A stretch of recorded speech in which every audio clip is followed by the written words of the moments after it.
नमस्कार। स्वागत है आप सभी का द हिस्ट्री यूट्यूब चैनल में। और आज के इस वीडियो में हम बात करेंगे शेरशाह सूरी की।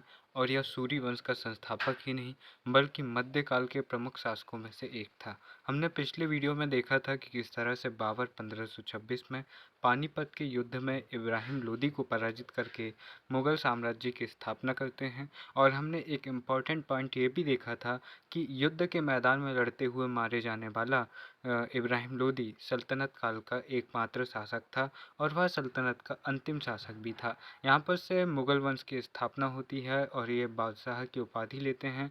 साथ ही फिर हम देखते हैं कि हुमायूं अगला शासक 1530 में बनता है, लेकिन हुमायूं एक अयोग्य शासक के रूप में सिद्ध होता है जिसका लाभ उठाता है शेर खां और चौसा और बिलग्राम के युद्ध में पराजित करके खुद को शेरशाह की उपाधि लेता है और फिर बन जाता है भारत का सुल्तान और वह लेता है पादशाह की उपाधि। अब पादशाह या बादशाह में ये अंतर देख लेना कि सुल्तान और बादशाह दोनों में अंतर होता है। सुल्तान वो होता है जो अपने से बड़ा खलीफा को मानता है। खलीफा जो कि धार्मिक रूप में इस्लाम धर्म का सबसे प्रमुख धर्म गुरु माना जाता है, तो वह खलीफा से खिल्लत यानी कि अनुमति प्राप्त करता है और खुद को खलीफा के अधीन सुल्तान घोषित करता है। हालांकि खलीफा नाम मात्र के लिए प्रमुख रहता है, पूरी सत्ता पूरे निर्णय शासक स्वयं लेता है, लेकिन फिर भी वह खलीफा के सम्मान में या फिर धर्मगुरु के सम्मान में उन्हें अपने से बड़ा मानता है। जबकि बादशाह या पादशाह में हम देखते हैं कि सुल्तान प्रत्यक्ष और अप्रत्यक्ष दोनों ही रूपों में खुद को बड़ा मानता है और वह किसी भी प्रकार से खलीफा से अनुमति नहीं लेता है। तो यहाँ पर शेरशाह सूरी 1540 से 1545 ईस्वी तक सल्तनत काल में रहता है और इसके 5 वर्ष न केवल इस काल के बल्कि पूरे मध्यकाल के सबसे बेहतरीन कालों में से एक रहते हैं। 1540 ईस्वी में दिल्ली आगरा पर नियंत्रण के साथ भारत पर दूसरे अफगान वंश की स्थापना होती है। इससे पहले हम देखते हैं कि जो लोदी वंश था वह पहला अफगान वंश था। तो इस तरह से दिल्ली पर 2 अफगान वंशों का शासन रहा। एक था लोधी वंश और दूसरा था सूरवंश। सूरवंश जिसका संस्थापक शेरशाह सूरी। पृष्ठभूमि की बात करें तो शेरशाह सूरी का जन्म 1472 ईस्वी में बजवाड़ा हिसार फिरोजा में हुआ था और इसके पापा का नाम था हसन खान और इसके बचपन का नाम था फरीद। इसकी शिक्षा हुई थी जौनपुर में और शेर शाह के पूर्वज घोड़ों के व्यापारी के रूप में भारत आए थे और सिकंदर लोदी के समय शेर शाह का पिता हसन बिहार के अफगान सरदार बहार खां लोहानी की सेवा में चला जाता है। यहीं पर फरीद को अपने पिता के स्थान पर सासाराम की जागीर प्राप्त होती है। बहार खां फरीद की योग्यता से प्रभावित होकर उसे अपने पास रखता है। एक समय शिकार करते हुए शेर के हमले से बहार खां की जान बचाने के कारण फरीद को बहार खां शेर खां की उपाधि देता है और यही शेर खां चौसा के युद्ध के बाद 1540 में जीतने के बाद खुद को कौन सी उपाधि दे रहा है? शेर खां की उपाधि दे रहा है। और फिर 1539 में होता है शायद चौसा के युद्ध और 1540 में बिलग्राम के युद्ध के बाद वह खुद को पातशाह की उपाधि देता है और बन जाता है भारत का सुल्तान, भारत का बादशाह। 1526 ईस्वी में पानीपत के युद्ध में इब्राहिम लोदी की मृत्यु के बाद बहार खां स्वयं को मोहम्मद शाह के नाम से बिहार का स्वतंत्र शासक घोषित करता है तथा शेर खां को अपने पुत्र जलाल खां का संरक्षक बनाता है। अब एक यहाँ क्या होता है कि 1528 ईस्वी में मोहम्मद शाह बहार खां की जो मोहम्मद शाह रहता है उसकी मृत्यु हो जाती है और उसकी विधवा दूदू बेगम ने शेर खां को जलाल का संरक्षक बनाया है और इस समय बिहार का प्रशासन शेर खां के हाथों में था। 1529 ईस्वी में शेर खां ने दक्षिणी बिहार पर वास्तविक सत्ता की स्थापना की और हजरत ए आला की उपाधि ली। 1530 ईस्वी में चुनार के अफगान किलेदार ताज खां की मृत्यु के बाद उसकी विधवा लाड मल्लिका से वह शादी कर लेता है। हालांकि यह उम्र में शेर खां से दुगनी थी, लेकिन फिर भी उसको लाड मल्लिका से नहीं उसके प्यारे राज्य से मतलब था और चुनार के मजबूत किले तथा उसके कोस पर वह नियंत्रण कर लेता है। 1537 ईस्वी में सूरजगढ़ के युद्ध में शेर खां ने बंगाल बिहार की सेना को पराजित किया और संपूर्ण बिहार पर वह कब्जा कर लेता है। 1539 ईस्वी में चौसा के युद्ध हुमायूं शेर खां से पराजित होता है और शेर खां फिर शेर शाह की उपाधि लेता है। 1540 ईस्वी कन्नौज या बेलगाम के युद्ध में हुमायूं पूरी तरह पराजित होता है और दिल्ली आगरा उसे छोड़ना पड़ता है और यहाँ पर अधिकार हमारे शेरू भाई का हो जाता है और शेर शाह पादशाह की उपाधि लेता है और अगला सम्राट बन जाता है। शासक बनने के बाद शेरशाह के सामने कई सारी चुनौतियां थीं। हुमायूं की शक्ति अभी पूरी तरह टूटी नहीं थी। हुमायूं पुनः भारत पर सत्ता स्थापित करना चाहता था, तो हुमायूं को भारत में पुनः सत्ता स्थापित करने से रोकना भी उसके सामने एक चुनौती थी। अब हम यहाँ पर ये देखते हैं कि हुमायूं और बाबर से पहले लोधी वंश था और लोधी वंश में हम देखते हैं कि जो अफगान सरदार थे वहाँ पर जातीय बंधुत्व या फिर जातीय समानता की भावना वहाँ पर थी कि अगर कोई लोधी शासक बना है तो वह काफ़ी सारे अधिकार अपने जाति भाइयों को देता था। तो यहाँ पर ये शेर शाह के सामने भी ये चुनौती थी कि जो अफगान सरदार थे जो जनजातीय स्वायत्तता की भावना को उबाल रहे थे, मतलब कि ये बोल रहे थे कि भाई हमारी जात वाला बन गया है सम्राट, अब तो हम भी हमारी हुकूमत चलाएंगे, चलो बेटे टैक्स हमको भी दो, इस तरह की बातें कर रहे थे। तो इनको नियंत्रित करना भी शेर शाह के सामने एक बड़ी चुनौती थी। अब 1541 ईस्वी में शेर शाह ने हुमायूं के भारत वापसी के मार्ग पर स्थित बोलन दर्रे एवं खोखर जनजाति क्षेत्र पेशावर पर नियंत्रण स्थापित कर लिया। 1543 ईस्वी में शेर शाह ने बलूचों को नियंत्रित कर मुल्तान जीता और अपने अधिकारी हेवत खां एवं ख्वास खां को बड़ी सेना के साथ इस क्षेत्र में स्थापित किया। अब इन क्षेत्रों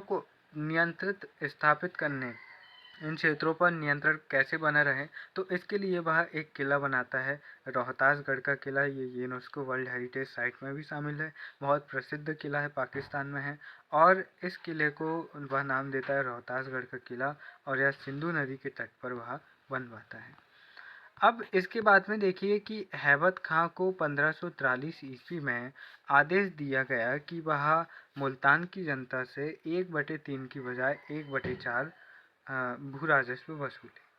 अब इससे क्या होता है कि यहाँ पर जो जनता रहती है वो कंट्रोल में आती है, क्योंकि जनता बहुत ज़्यादा विद्रोह कर रही थी। 1541 ईस्वी में बंगाल के अफगान अमीर ने विद्रोह कर दिया। शेर शाह ने विद्रोह को समाप्त कर बंगाल प्रांत को 16 सरकारों यानी कि 16 जिलों में बांटा और प्रत्येक सरकार पर एक अधिकारी नियुक्त किया। आज के कलेक्टर की तरह हम समझ सकते हैं। बंगाल की एकता बनाए रखने एवं सरकारों पर नियंत्रण रखने के लिए शेर शाह ने अमीन ए बंगाल नामक एक नया अधिकारी लाया और इस पद पर एक धार्मिक व्यक्ति काजी फजल को यहाँ पर स्थापित करता है। अब यहाँ पर आप दिमाग देख सकते हो कि 16 अधिकारी व सैन्य प्रशासनिक यहाँ पर नियुक्त हो रहे हैं, लेकिन यहाँ पर वो विद्रोह कर सकते हैं। तो यहाँ पर एक सैन्य या प्रशासनिक उच्च अधिकारी को नियुक्त करने के बजाय एक धार्मिक व्यक्ति को यहाँ पर नियुक्त कर रहा है और काजी फजीलत को वो यहाँ पर नियुक्त कर रहा है। अब यहाँ पर धार्मिक व्यक्ति को क्यों कर रहा है, तो यह धार्मिक व्यक्ति के विद्रोह करने की संभावना कम है और प्रशासनिक व्यक्ति से उसका मेल मिलाप भी ज़्यादा होगा नहीं। लेकिन अगर वह प्रशासनिक व्यक्ति को नियुक्त करता तो हो सकता था कि कुछ दिनों बाद यह क्षेत्र स्वतंत्र हो जाता। तो यहाँ पर आप उसकी जो कुटिल नीति है या फिर उसके दिमाग है उसको भी आप यहाँ पर समझ सकते हो। शेर शाह ने 1542 ईस्वी में ग्वालियर के मुगल अधिकारी अब्दुल कासिम बेगू को पराजित कर ग्वालियर पर नियंत्रण स्थापित कर लिया। 1543 ईस्वी में शेर शाह ने मालवा के सूबेदार मल्लू खां, जो गुजरात का शासक बहादुर शाह के नियंत्रण में था, और बहादुर शाह जिसकी मृत्यु पुर्तगालियों से बातचीत करने में जहाज से फिसल के हो गई थी, तो बहादुर शाह की मृत्यु के बाद कादिर शाह के नाम से ये मल्लू खां स्वतंत्र शासक बन गया था। तो मल्लू खां को लल्लू खां बनाने के लिए शेर शाह जाता है और इसको पराजित करके मालवा जीत लेता है। 1543 ईस्वी में शेर शाह ने रायसीना के राजपूत शासक पूरणमल को धोखे से पराजित कर रायसीना पर अधिकार कर लिया और इस युद्ध में हम जौहर देखते हैं। यानी कि ये जौहर क्या होता है, तो यहाँ पर जब किसी राजपूत शासक की मृत्यु हो जाती थी तो उनकी जो पत्नियां रहती थी वह अपने आप को अग्नि में समर्पित कर देती थी, मतलब आग में कूद के आत्महत्या कर लेती थी, तो उसको जौहर कहते हैं। तो इस युद्ध में शेर शाह ने किले का दरवाज़ा खुलवाने के लिए कुरान की झूठी कसम खाई और पूरणमल के साथ विश्वासघात किया। भैया उसने झूठी कसम खाई कि मैं कुछ गलत नहीं करूँगा, एक बार खोल बस दो पूरणमल, प्यार से बस आपकी पप्पी लूँगा और वापस चल जाऊँगा। जैसे ही पूर्णमल मान जाता है, पूर्णमल जैसे ही दरवाज़ा खोलता है, वैसे ही शेरशाह सूरी उसको पप्पी तो नहीं देता, लेकिन एक रैप्टा ज़रूर दे देता है कि पूर्णमल साले तो इतना गधा कैसे निकल गया, तूने मेरे ऊपर यकीन कर लिया। और यहाँ पर पूर्णमल का सफाया हो जाता है। और जब शेरशाह के पुत्र कुतुब खां को झूठी कसम खाने की बात पता चलती है, तो यहाँ पर वही कहावत है कि चाय से ज़्यादा गर्म केतली है। तो यहाँ पर शेरशाह को तो यहाँ पर फ़र्क पड़ नहीं रहा है, लेकिन कुतुब साहब कहता है कि भैया मेरे पिता ने कुरान की झूठी कसम खाई, मेरे पिता ने, तो यहाँ पर चलो मैं उनके पश्चाताप के रूप में अपनी आत्महत्या कर लेता हूँ। यहाँ पर कुतुब मर जाता है। 1544 ईस्वी में शेरशाह ने गिरी सुमेल के युद्ध में मारवाड़ शासक मालदेव को छल से पराजित किया। इस युद्ध में मालदेव के 2 प्रसिद्ध सेना नायक जैता और कूपा मारे गए। दोस्तों, जब हम यहाँ पर अक्सर हम देखते हैं कि जब हम भारतीय शासकों की बात करते हैं, जब भारतीय शासक पराजित होते हैं और कोई मुस्लिम शासक या फिर कोई विदेशी शासक उन्हें पराजित करता है, तो हम ये ज़रूर प्रयास लगाने का काम करते हैं कि भाई कैसे हम हमारे पक्ष को मजबूत कर सकें, क्योंकि कोई भी अपने पक्ष को हारता हुआ नहीं देखना चाहता। फॉर द एग्ज़ाम्पल, आप इंडिया की क्रिकेट टीम के या फुटबॉल, हॉकी किसी भी खेल के आप फ़ैन हो। मान लो आप क्रिकेट के फ़ैन हो, अगर वर्ल्ड कप में इंडिया हारता है, तो आप कहीं न कहीं आपके मन में ये उम्मीद रहेगी कि भाई हम जीत जाते अगर ऐसा हो जाता। हम जीत जाते अगर विराट कोहली 2 छक्के और मार देता, 12 रन और एक्स्ट्रा बढ़ जाते और फिर हम टारगेट आसानी से चेज़ कर लेते। अब यहाँ पर डिफेंड कर लेते मतलब। अब यहाँ पर अगर हम यहाँ पर जीतते, जैसे हमने 2024 में अभी जो T20 वर्ल्ड कप है वो जीता, जहाँ पर साउथ अफ्रीका बहुत ही उसके पास अच्छा मौका था, जहाँ पर लास्ट में उसको 23 गेंद में 23 रन बनाने थे, लेकिन उसके बावजूद वह नहीं बना पाया। तो वहाँ पर हम क्या कहेंगे कि भाई हमारे सामने बहुत बड़ी चुनौती थी और हमने उसको आसानी से क्रॉस कर लिया। अगर बहुत आसानी से भी अगर हम किसी मैच को जीतेंगे, तो हम कहेंगे कि हमने बड़ी बहादुरी से कंगारुओं को हराया, हमने बड़ी बहादुरी से अंग्रेज़ों को हराया। जबकि हो सकता है कि वह मैच बहुत ही ईज़ी था जीतना और हमने उसे जीत लिया। तो ऐसा ही युद्धों में भी होता था। क्या होता था, जो हमारे राजपूत राजा हैं या फिर जो भारतीय मूल के राजा हैं, जब वो पराजित होते थे तो हम कहीं न कहीं हमारे इतिहासकार ये मानने लगते कि भाई वो पराजित नहीं होता अगर उसके साथ ऐसा हो जाता, वो पराजित नहीं होता उसके साथ वैसा हो जाता। जबकि हम ये देखते हैं कि महाभारत जैसे काल में भी भगवान श्री कृष्ण तक कूटनीति का सहारा लेते हैं, और एक परंपरा भी है कि प्यार और जंग में सब कुछ जायज़ है। तो यहाँ पर जंग जीतने के लिए कई बार गलत हथकंडे भी यहाँ पर अपनाने पड़ते हैं, तब आप एक बड़े साम्राज्य का निर्माण करते हैं। अगर आप ये कहो कि मैं हमेशा आदर्शवादी बन के रहूँगा, तो हो सकता है कि व्यक्तिगत जीवन में आपका आदर्शवाद लोगों पर अच्छा प्रभाव डाले, लेकिन आपका आदर्शवाद हमेशा आपके लिए अच्छा साबित होगा ये भी ज़रूरी नहीं। तो यहाँ पर राजपूत शासक जो कि बहुत बड़े बड़े शासक थे, जैसे एग्जाम्पल के रूप में पृथ्वीराज चौहान, उनका पहले तो उन्होंने पानीपत के पहले युद्ध में मोहम्मद गौरी को पराजित किया, लेकिन उन्होंने उसे मारकर नहीं भगाया, उसे दूर तक नहीं खदेड़ा। क्यों? राजपूतों का स्वाभिमान डूब जाएगा अगर हमने उसका पीछा किया और उसको भागते हुए सेना को हमने मारा। हम पीठ पर वार नहीं करते, हम सीने पर वार करते हैं। और जब सीने पर मार खाने के लिए गौरी वापस आया, तो पृथ्वीराज चौहान नहीं मार पाए, और पृथ्वीराज चौहान न केवल हारे बल्कि दिल्ली सल्तनत स्थापित हो गई, और दिल्ली से हमेशा हमेशा के लिए राजपूतों का वर्चस्व खत्म हो गया। जबकि यहाँ पर निष्पक्ष रूप से अगर आप ये सोचोगे, तो न केवल ये पृथ्वीराज चौहान की अयोग्यता को दर्शाता है, बल्कि उनकी राजनीतिक दूरदर्शिता को भी दर्शाता है। क्योंकि गौरी यहाँ से भाग के पंजाब क्षेत्र में जाकर अपनी सेना को संगठित कर रहा है, इनकी बॉर्डर पर खड़ा है, और इन्हें पता नहीं है, इनकी गुप्तचर व्यवस्था काम बेहतर तरीके से नहीं कर पा रही है। तराइन के दूसरे युद्ध में 1192 में वह तराइन के मैदान तक आ गया, तब जाकर इन्हें पता लगा कि गौरी ने आक्रमण कर दिया है। उससे पहले बस ये बैठकर इंतज़ार कर रहे हैं।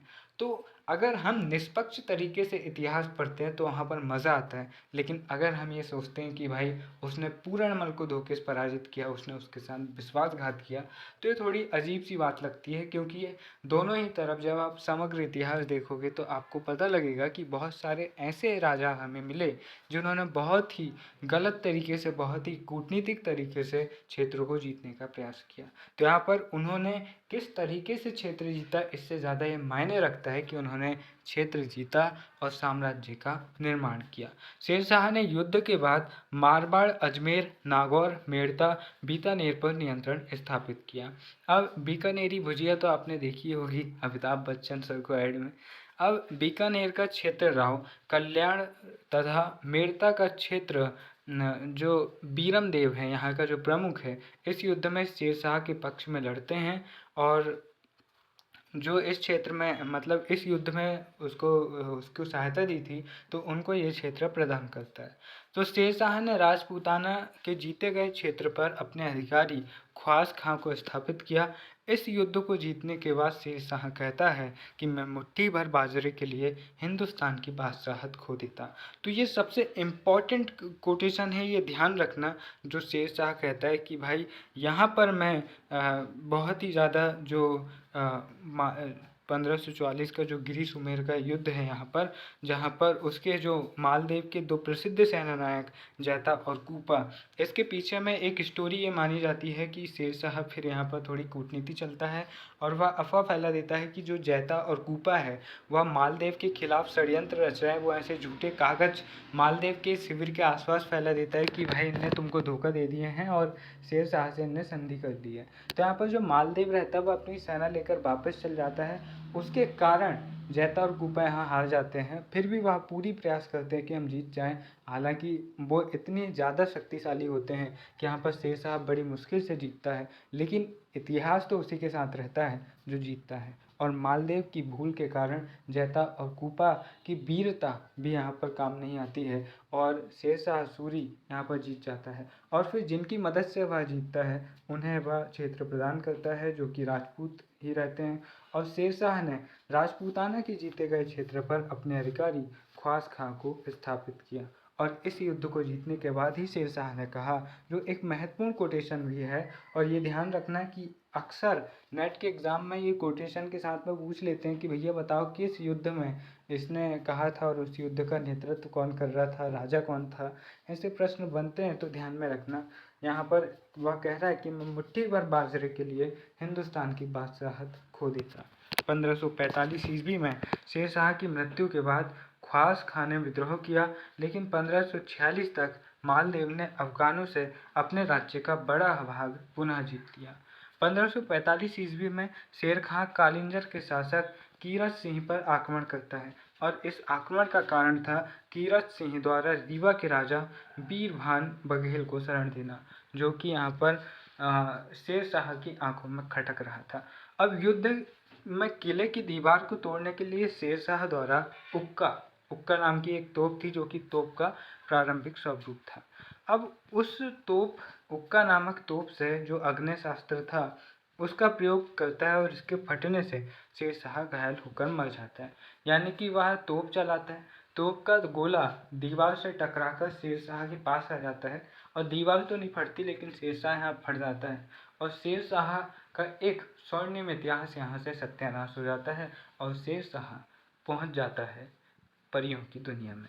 अब देखो, मलिक मोहम्मद जायसी ने शेरशाह के काल में ही 1541 ईस्वी में अवधी भाषा में पद्मावत नामक महाकाव्य लिखा, जिसमें हम देखते हैं अलाउद्दीन खिलजी, चित्तौड़ के राणा रतन सिंह और पद्मिनी जो रानी पद्मावती है उनकी कहानी हमें यहाँ पर मिलती है। और इसी से हमें साहित्यिक आधार पर भी महत्वपूर्ण तौर पर हमें इनकी जानकारी भी हमें यहाँ से मिलती है।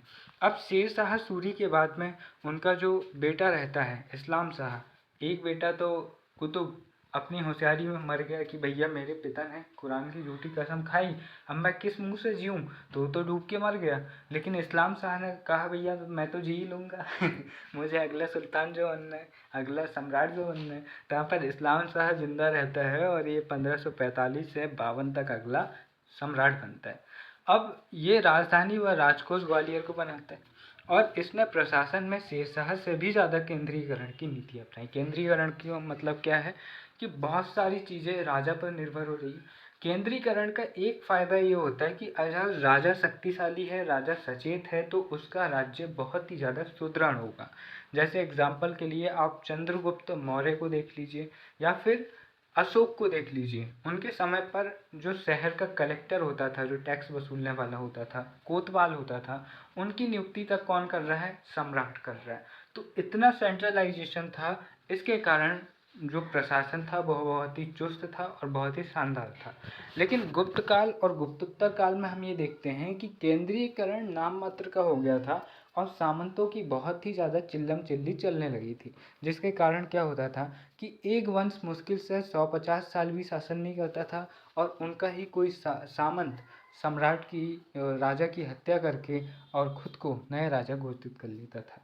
तो यहाँ पर केंद्रीयकरण एक इम्पॉर्टेंट चीज़ है, लेकिन ये तभी तक कारगर होती है जब तक एक मजबूत शासक रहता है। एक कमज़ोर शासक केंद्रीयकरण की व्यवस्था को नहीं चला पाता, क्योंकि वह बहकावे में रहता है और बहकने वाले लोग हमेशा गलत दिशा में बहकते हैं। राजधानी व राजकोष ग्वालियर को ये बनाता है कौन? इस्लाम शाह। ये इम्पॉर्टेंट है, ध्यान रखना। इसने प्रशासन में शेरशाह से भी ज़्यादा केंद्रीकरण की नीति अपनाई। इस्लाम शाह ने समस्त इक्ता भूमि को खालिसा में तब्दील कर दिया और अपने अधिकारियों का नगद वेतन दिया, अपने अधिकारियों को नगद वेतन दिया।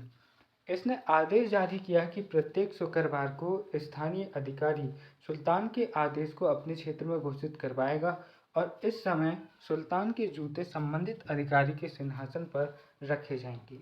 ऐसा ही कुछ कौन करता है? सिकंदर लोदी करता है। हम देखते हैं कि बहलोल लोदी, जो कि लोदी वंश का संस्थापक है, वो इतना ज़्यादा उदार और इतना ज़्यादा अपने अफगान अमीर भाइयों के प्रति था कि जो अफगान सरदार होते थे वह उनके सम्मान में खड़ा हो जाता था, उनके साथ कालीन में बैठता था और सम्राट होने के बावजूद, सुल्तान होने, हालांकि वह सुल्तान की उपाधि लेता, तो सुल्तान होने के बावजूद अगर किसी सरदार से उसके मतभेद होते थे तो वह अपनी पगड़ी सभी सरदारों के बीच में रखकर बोलता था कि माई बाप, मैं तो आप में से ही एक हूँ, अगर आप कहो तो सुल्तान बना रहूँगा वरना हट जाऊँगा। उसके बाद में जब उसका बेटा सिकंदर लोदी गद्दी पर बैठता है और उससे इस तरह की बातें सरदार करते हैं कि भाई साहब आपके पिता तो इतने उदार थे। हाँ भाई। तो यहाँ पर ये कहता है कि भाई ये काफ़ी ज़्यादा यहाँ पर दबाव बनाता है और मैं बात कर रहा था सिकंदर लोदी की, कि सिकंदर लोदी को कहते हैं उसके सरदार कि भाई तुम्हारे पापा तो बहुत उदार थे, तुम भी थोड़े उदार हो जाओ, कालीन पे बैठ जाओ और हमारी बात मान लो। तो कहता अब ये ज़्यादा थोड़ा पीछे घूमना, दो चार लात देता है। तो मतलब ये कहने की बात है, सिकंदर लोदी इतना ज़्यादा यहाँ पर डिसिप्लिन बना के रखता है और जो सिंहासन की जो महत्व रहता है, रेपुटेशन रहती है, जो फिरोज शाह तुगलक गिराने का प्रयास करता है और बहलोल लोदी तो उसकी वाटी लगा के रख देता है। तो सिकंदर लोदी यहाँ पर सिंहासन की जो महत्व है, वैल्यू है, रेपुटेशन है, उसको फिर से स्थापित करता है और वो बहुत ही ज़्यादा स्ट्रिक्ट रूल लागू करता है कि अगर कोई उसके आदेश को कहीं पर पढ़ रहा है तो वहाँ पर उस स्टेट का जो सामंत है वो भी यहाँ पर उसके साइड में खड़ा रहेगा और वह आगे देखकर उसके आदेशों को यहाँ पर सुनवाएगा। तो इसी तरह की बात यहाँ पर इस्लाम शाह भी कह रहा है। इस्लाम शाह क्या कह रहा है कि भाई अगर मेरे आदेश को कोई पढ़ रहा है तो वहाँ पर न केवल अधिकारी रहेगा बल्कि उसके सिंहासन पर मेरे जूते रहेंगे, ताकि लोगों को ये लगे कि सुल्तान ही यहाँ पर बैठे हुए हैं। अब इसने घोषणा की कि नर्तकी रखना, हाथी की सवारी करना और लाल रंग के खेवा का प्रयोग सुल्तान का विशेषाधिकार होगा और सुल्तान के अलावा ये कोई नहीं कर सकता। अगर किसी ने बार डांसर को अपने यहाँ नचाया तो फिर हम उसको ऊपर पहुँचा देंगे नाचने के लिए, जहाँ पर उसके पिताजी गए हैं गोला में फूट के। अब देखो, इसने उत्तर पश्चिम क्षेत्र की सुरक्षा के लिए 5 मजबूत किले बनवाए, जिनमें शेरगढ़, इस्लामगढ़, रशीदगढ़, फिरोजगढ़ और मानकोट थे। इन 5 किलों को सामूहिक रूप से मानकोट का किला कहा गया और इस्लाम शाह ने प्रत्येक 2 मील पर सरायों का निर्माण करवाया तथा उसने मुफ्त लंगर की व्यवस्था करवाई। इसने कानून व्यवस्था में सुधार कर राज्य की शक्ति का आधार बनाया। इसने भू राजस्व, व्यापार और सैन्य क्षेत्र में विकसित कानून बनाए और धर्म के प्रभाव को कानून व्यवस्था से समाप्त करने का प्रयास किया तथा इन कानूनों को राज्य में समान रूप से लागू करने का काम किया। इस्लाम शाह के बाद उसका पुत्र फिरोज शासक बनता है, लेकिन कुछ ही समय में फिरोज के चाचा इस्लाम शाह के भाई मुबारिज खां फिरोज की हत्या करके अगला शासक बन जाता है। मुबारिज खां इसका उत्तराधिकारी ये उपाधि लेता है आदिल शाह सूर की, और कुछ समय बाद इब्राहिम शाह सूर आदिल शाह सूर को पराजित कर दिल्ली आगरा पर कब्जा कर लेता है। तो आदिल शाह अपना नियंत्रण जौनपुर व चुनार पर बना लेता है। इस अव्यवस्था के काल में पंजाब का गवर्नर स्वयं को स्वतंत्र घोषित कर देता है और इस सूर वंश में सत्ता के दो केंद्र बन जाते हैं। शेर शाह सूरी 1545 से 45 हम देखते हैं, फिर इस्लाम शाह 1545 से 52, और फिर इस्लाम शाह के बाद में हम 3 अलग अलग प्रमुख सेंटर देख रहे हैं। पंजाब में सिकंदर शाह सूर हुमायूं इसका नाम है, और ये इसको जो हुमायूं है वह पराजित करता है मई 1555 ईस्वी, और जून 1555 ईस्वी में हुमायूं सिकंदर शाह सूर को हराकर पंजाब पर अधिकार कर लेता है और उड़ता पंजाब गाने में बहुत नाचता है। अब दिल्ली, यहाँ पर जो दिल्ली आगरा इब्राहिम शाह सूर यहाँ पर रहता है, और इब्राहिम शाह सूर को यहाँ पर जुलाई 1555 में हुमायूं यहाँ पर पराजित करता है, और यहाँ पर पराजित करने की खुशी में पुस्तक पढ़ने के लिए बेचारा गया था लाइब्रेरी में, जहाँ पर जहाँपना महल की सीढ़ियों से गिरकर वह मर जाता है। अब पुस्तक पीते पीते दारू वारू पी लिया होगा तो वो बात अलग है, लेकिन जहाँपना महल की सीढ़ियों से फिसल कर वह मर जाता है, और लेनपुल इसकी और खिल्ली उड़ाते हैं और इस पर कहते हैं कि हुमायूं जीवन भर लड़खड़ाता रहा और लड़खड़ाकर ही उसके जीवन का अंत हो गया।